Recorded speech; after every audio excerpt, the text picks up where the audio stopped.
Simula pa lamang noong December 20, walang minutong hindi na bakante ang entrance papasok sa loob ng Parañaque Integrated Terminal Exchange dahil sa tuloy-tuloy na pagdagsa ng mga pasahero pauwi sa probinsya para sa pagdiriwang ng holiday season. Alauna pa lang ng tanghali ngayong araw, mahigit 100,000 pasahero na ang nagtungo sa PITX.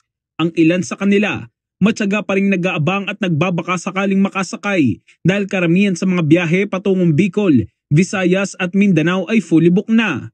Ang ilan naman sa mga pasahero sa PITX na nagpalipas ng gabi dahil na-reschedule ang kanilang mga biyahe. Sa nakalipas na 3 araw, jam-pack at napakaraming pasahero ang dumating sa terminal. Simula nga noong Biyernes, hindi bababa sa 200,000 mga pasahero ang naitatala ng PITX kada araw. Pinakamataas noong Linggo na umabot sa halos 230,000.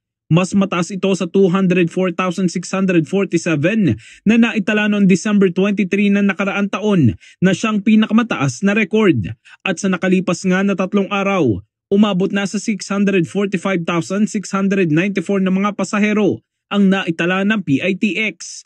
Ayon sa pamunuan, hanggang ngayong araw nila inaasahan ang pagdagsa ng mga pasahero na nais sumabol sa pag-uwi bago ang Pasko lalo na mamayang hapon.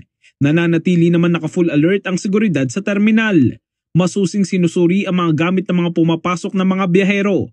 May mga K9 sa entrance at may mga pulis na nakadeploy sa loob at labas ng terminal. In the heart of changing lives, ito si Brigada Jigo Custodio ng 105.1 Brigada News of Manila, the Music News Authority.